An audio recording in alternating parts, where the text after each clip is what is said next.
So, welcome to LiberalViewer Wednesday Live. This is my Q&A show where I take viewer questions, questions that have been posted during the week, and also live questions in the comment section. I see I have several people posting questions in the comment section already. Hopefully I've got the audio issues worked out. Maybe I'll turn my microphone down just a little bit here. I think my microphone was a little loud for LiberalViewer Sunday there. For anyone who wants to know, this is my Apogee mic that I use. It's actually kind of cool. And it has a little dial on the side that you can turn up and down. And this light is supposed to tell me when I get to the red zone. And so I'm hoping to... I think I got it about the right spot. I hope putting it down didn't jar everybody there. But anyway, so I'm trying to get the audio right so that the levels are good. And I have 4 or 5 questions, I think, that people posted during the week or in the last hour before I started the show here. So let me go over here to my Wirecast control booth and check out the first question, which comes from Terry Alfer, who is one of my more prolific questioners. He posts a question for Wednesday. I usually see my Facebook friends liking pictures and stories posted by spammers, and I'm wondering if the spammers' posts are protected as free speech. Here's an article, his guide to the situation, and then later he posted a different article, and it was basically about how people use these causes that seem that like help someone with cancer, help me find this missing child or puppy or whatever, to get people to like and thumb up or whatever things on Facebook to make money. And I wasn't sure what the free speech aspect of it was. Here, let me switch back over to my camera. It's kind of an interesting question whether that you have any free speech rights when you're using an online service like Facebook or YouTube, which general First Amendment law in legal terms would say that the First Amendment only protects you against censorship by the government. So if some corporation like Google, YouTube wants to censor what you say on their website, or Facebook wants to censor what you say on their website, not only do you not have a First Amendment protected free speech right, but Google, YouTube, and Facebook have a First Amendment free speech right to decide what people get to say on their website, because that's what they're presenting to the public as Google, YouTube, or as Facebook, and that's their... they get to decide what they want to show to the public as their brand, and so they actually get to control that as a First Amendment right in some sense. Although I know some people don't think corporations have First Amendment rights, but that's a whole other question. But there is another theory that when a privately owned space starts to serve the function of a traditional public forum where people speak, then they may have some protection there. This is true in California and some other states where shopping malls, where people gather and, there are like spaces in between restaurants and stores, and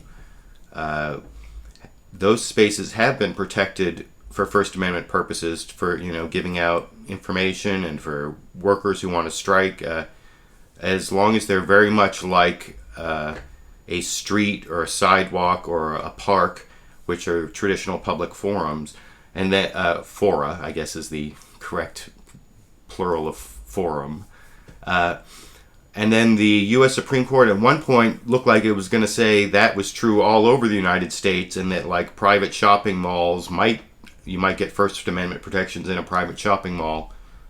And it started going that way, and then it decided no, that wasn't the federal law, but that it wasn't a violation of the shopping mall owners' First Amendment rights if some states like California wanted to say that people in those shopping malls had a First Amendment right that the shopping mall owners couldn't suppress. So there is a legal theory that some private areas you could have First Amendment rights in some private areas if they're a traditional public forum. And I don't know if YouTube or Facebook, if it's like a main place where people give political speech, I think on YouTube, for example, when all the political candidates are using YouTube, there is some argument, even I don't think it would be a good legal argument in court, but at least philosophically, there's a good argument that we need to keep those spaces open for political speech, or it's unfair to the people who are being censored. If, more fringe or minor political candidates, for example, were censored on YouTube for some reason, it wouldn't be fair that they couldn't get their message out in a place where, that's every candidate has a YouTube account and uses it for political speech. And so I think in that sense, even if there's no legal right to political speech on YouTube, that Google should have some responsibility for promoting free speech, at least in that sense, for political speech. So that's kind of a long-winded answer to that question that maybe didn't even really address what Terry was asking, but and if it didn't, I'm sorry, about free speech on Facebook. And I didn't really address much the phishing, the scam, the Facebook like scams, which if you go to my Facebook page, facebook.com/LiberalViewer, you can see Terry's links there and you can read all about them if you're interested in that. So I'll go to the second question I got during the week here. This is from Luke McGuire, posted last Monday. Question for Wednesday. On Sunday, you showed a clip of Jeremy Scahill talking to Bill Maher about drone strikes. Earlier in that interview, Scahill says one of Obama's enduring legacies will be that he normalized assassination as a central component of national security policy and how he sold Bush-Cheney policies to liberals.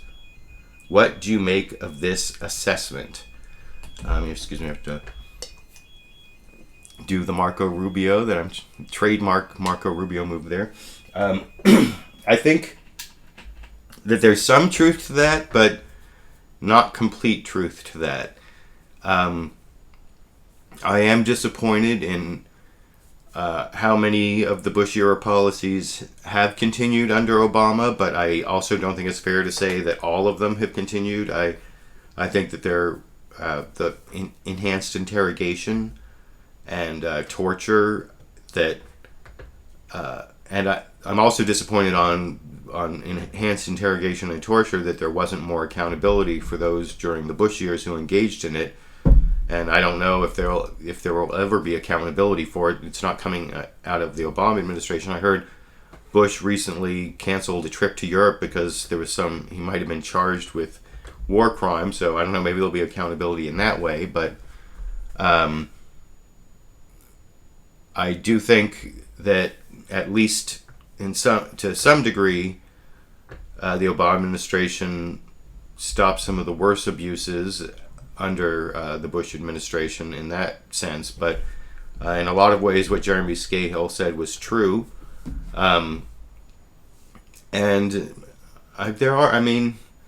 there's some Democrats who started to become more silent on the use of those types of war on terror methods under the Obama administration that they had been really vocal about under the Bush administration. I don't really classify myself as one of those people, despite having voted for President Obama.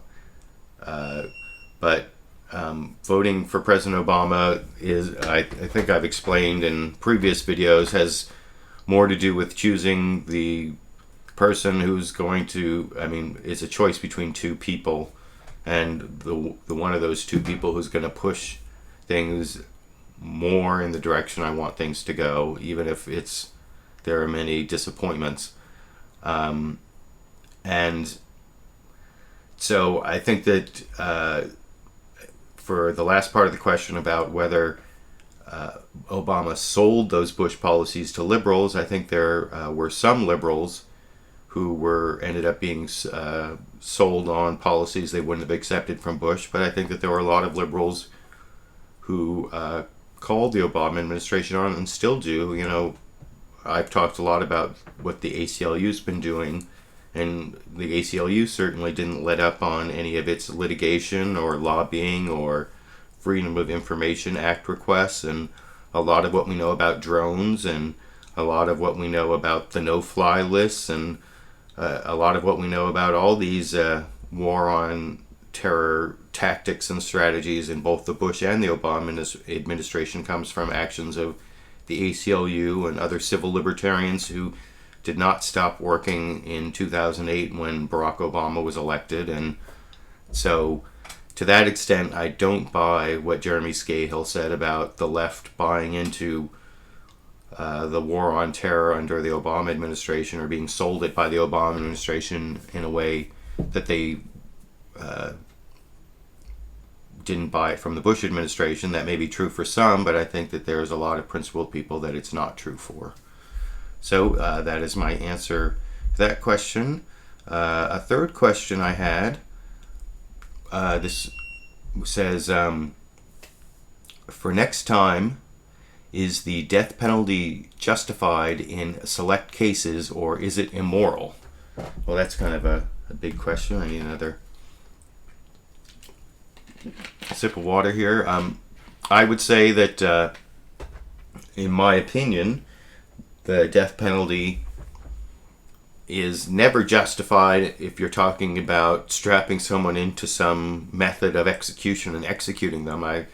My personal moral justification for killing only is the same for governments as it is for individuals, which is that you can only do it to prevent an imminent threat of death or serious bodily injury to yourself or some other person, and that's why that if a murderer or a criminal is like shooting at police, they can shoot him, but then 5 minutes later, when he's in handcuffs, they can't shoot him because he's no longer an imminent threat, even though he's the same terrorist, murderer, or whatever. When he's like shooting at police, they can kill him, but when he's not, when he's handcuffed, they can't. And I mean, it may be true that certain people are still a threat to other inmates and to guards in prison, but to some extent. But we have very modern penological methods, and that's not a sexual term, that we can keep people safe from even the most nasty criminals. There are methods to do that.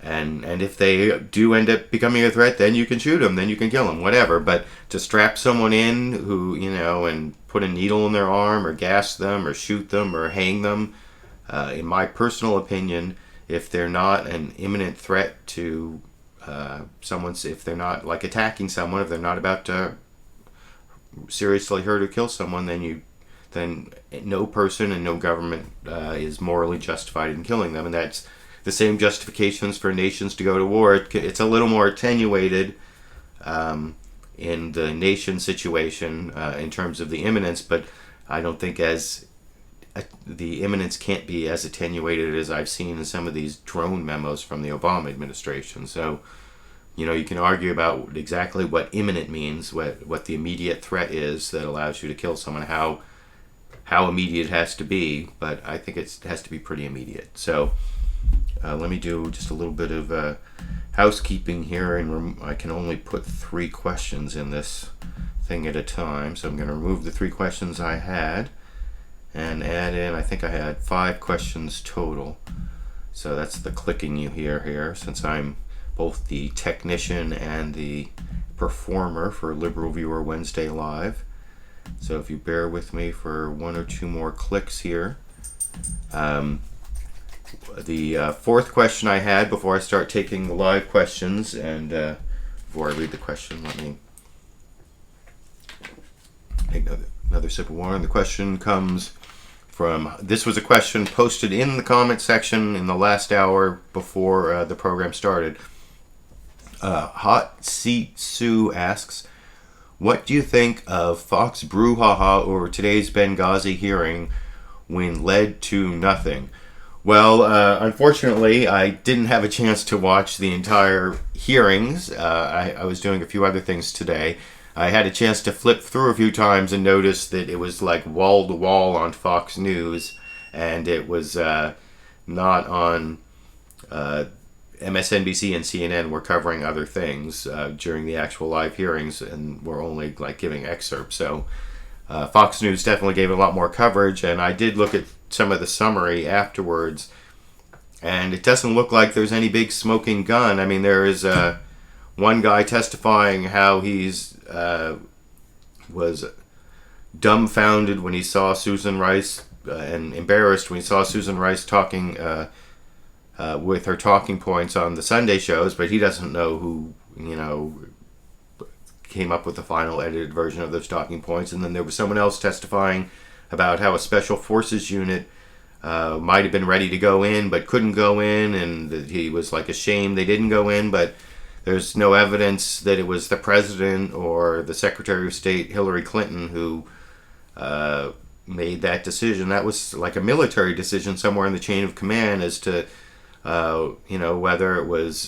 whether there was time to get people in there, and whether it would have been put more people in danger than it could save. That's always a military decision. That's actually one of the things I think is kind of ironic about this. What it's coming down to for a lot of this Benghazi scandal is that Fox News is really questioning a military decision made by the military chain of command as to whether to send in troops to go after the SEALs and the diplomatic staff from the consulate, or I guess it wasn't even a consulate, it was a mission in Benghazi. And so Fox News, who's usually not there, who's always like 100% behind military decisions, is really questioning a military decision. It may not have been the decision of the troops right on the ground, but it certainly wasn't a decision made at the level of the commander-in-chief or the Secretary of State. So as far as I've seen, there might have been that there was there were security concerns raised before the attack, that people at a much lower level decided not to increase security at the consulate, not the Secretary of State. I saw that Jason Chaffetz thing on Fox News Sunday, where he couldn't really say. The only real evidence they have against Hillary Clinton is that a cable went out in her name when thousands of cables, every State Department cable has her name at the bottom, and there's no evidence she actually saw any cable about about refusing a request for additional security. So yeah, of course I'm not really surprised that the brouhaha was on Fox News, that they raised this whole thing, and so far there's not really any smoking gun or nothing new. One thing I am surprised about is that on Face the Nation, and Bill Schieffer on Face the Nation gave a lot of play to this last Sunday, and had Darrell Issa, who's a Republican congressman from California here, who's one of the head Republicans in the investigating committee on, and CBS also really bought into this, or at least sounded like there was going to be something explosive, and at least so far, and as I said, I haven't watched every minute of the hearings, but I've read a few of the summaries, and I'm going to obviously hear more about it, but so far I don't think there has been anything explosive. So that's my answer to that fourth question. I think I have one more question here that was posted in the comment section here before I started, from Ganondorf is God, asking, is America a police state? And I think that's a good question. And to answer that question, of course, you have to know exactly what the definition of a police state is, and I know different people have their own definitions, but the definition from Merriam-Webster is police state is a political unit characterized by repressive governmental control of political, economic, and social life, usually by an arbitrary exercise of power by police, and especially secret police, in place of regular operation of administrative and judicial organs of the government according to publicly known legal procedures. One of the things I actually enjoy about this definition, down there at the bottom, you see it says, See police state defined for kids. I didn't click on that, but I think later I'm going to go back and click on that because I kind of have to see what is a police state defined for kids. But under that definition, I would say the United States isn't a police state yet. Although when I was searching for this definition, I did see this Washington Post article in which Bill Maher was quoted as saying America is becoming a police state. And I think I would be much more willing to agree with that statement than America is a police state. And the reason I say that is I think that we're developing some of the things that are in that definition, but at least right now they're more of the exception than the rule. But the exceptions are set up right now in such a way that they could easily swallow up the rules and become the way that things generally occur. But the way that the coercive power of the state is generally exercised in the United States, I think there is at least some minimal due process, and I emphasize the word minimal there. But if you compare the due process that people charged with crimes generally in the United States get, the people get in the United States when they're charged with crimes, I think it compares favorably to some much more real police states.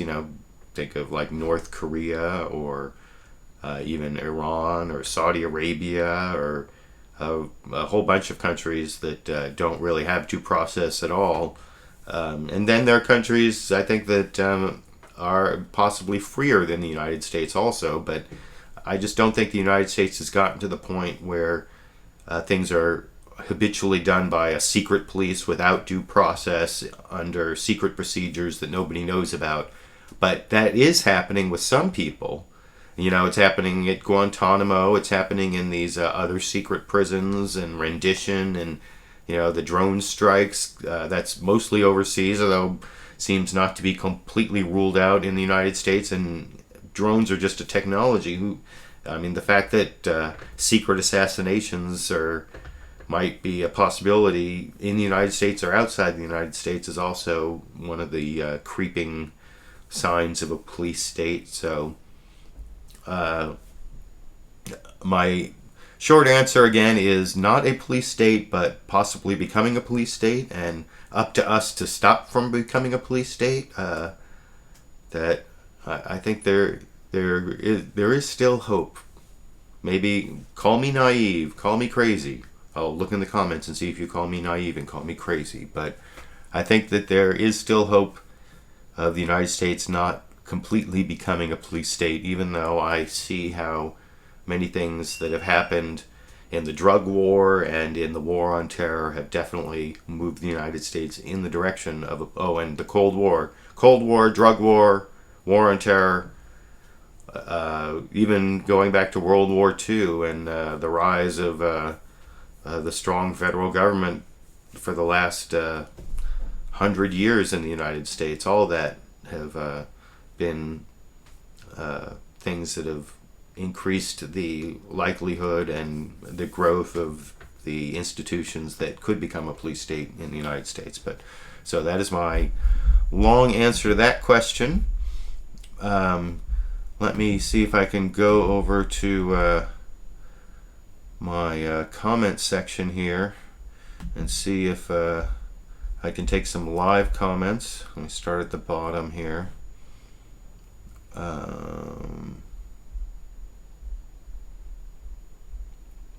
Red Eyes 35 asks, in Cleveland kidnapping, is it your experience as a public defender that low-income neighborhoods do not receive the attention as wealthier areas? Not they'd be found, but not written off as runaways. Well, to some extent, that's definitely true. The standards for suburban police departments and certainly, wealthy police departments in wealthy areas, and I'm not just talking about what it looks like in the movie Beverly Hills Cop, if you ever saw that, but I worked as a public defender with police departments in areas, a variety of areas. When I was a public defender in the state of Missouri, I worked for the Missouri state public defender system, and even though I worked mainly in St. Louis County, which was mostly suburban, I would take conflict cases in St. Louis City, which was very urban and had a lot of poor areas. And there are poor areas in St. Louis County as well. And since it was a state system, I would even travel around to rural areas, which I hadn't had a lot of experience with. And here in California, there were both rural and more urban areas in the county I worked at, although it was just a county system.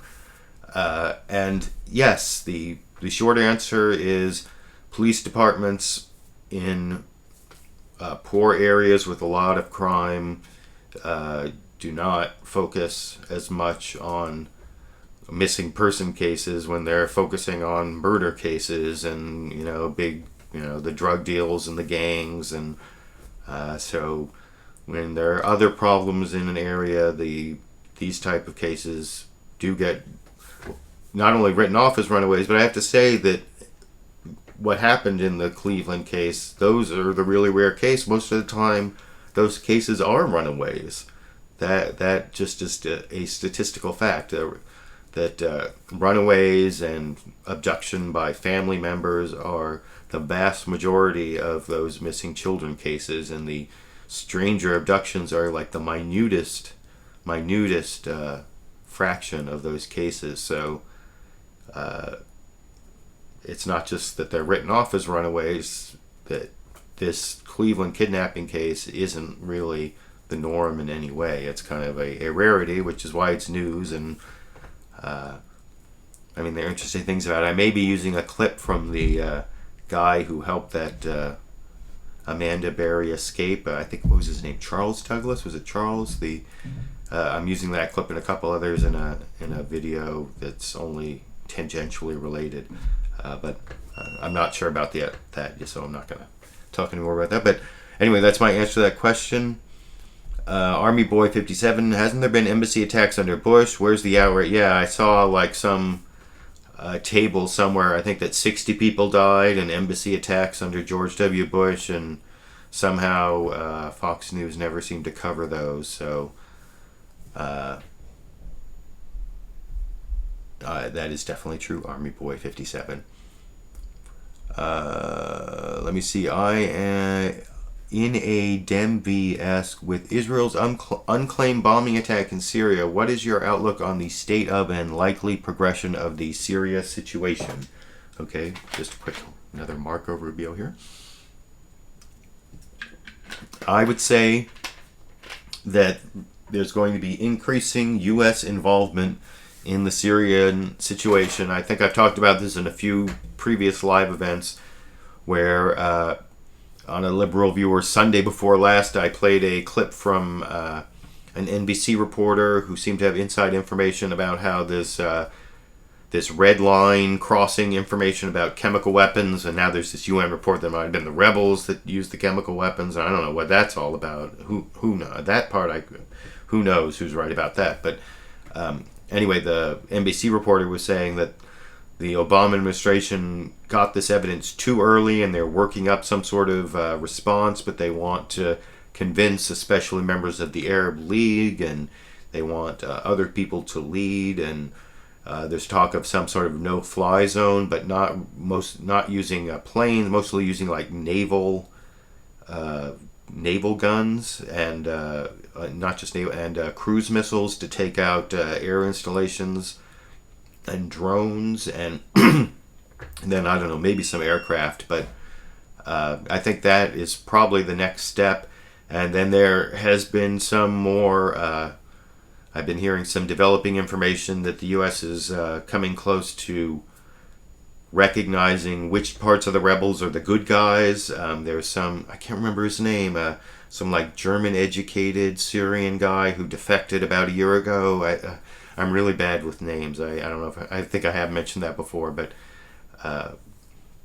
even the names of cases when I was in law school, I would like describe all the facts of the case and could not remember the names. So I apologize that when I'm doing live events that names will sometimes escape me, but there is a rebel leader in Syria who is German educated and defected from the Syrian government about a year ago, who I think is close to being recognized by the West as the good guy rebel, as opposed to the Al Qaeda and Islamist rebels. And so I think that those are the two upcoming progression in the Syrian situation from all the news I'm watching, is that there'll be some kind of no-fly zone, which will be very light on the use of actual aircraft, and then there'll be some sort of recognition of a faction of the rebels that are the good guys, who will get possibly lethal aid to follow up on the non-lethal aid we've been giving to the rebels.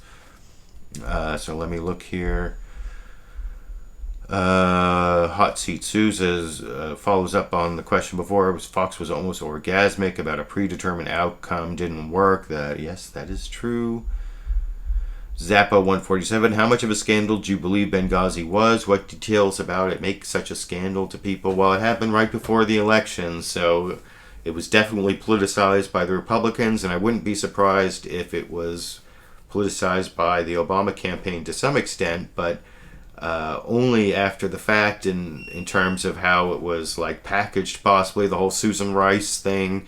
I don't even if the talking points were spun, I don't think, how much of spinning is dishonesty, and how important that is, I don't really know, but I don't think that there's that much of a scandal in terms of the security beforehand, because we have a lot of embassies and there were all these demonstrations all over the Middle East, and even if it was September 11th, I think honestly, I think Ambassador Chris Stevens was doing a dangerous job, and we should all be grateful for the job he was doing, and one of the reasons we should be grateful is because it was so dangerous, and that danger came to fruition in the Benghazi attack. I certainly think it should be investigated, but I don't think that it's going to be something that's going to have high-level people who said no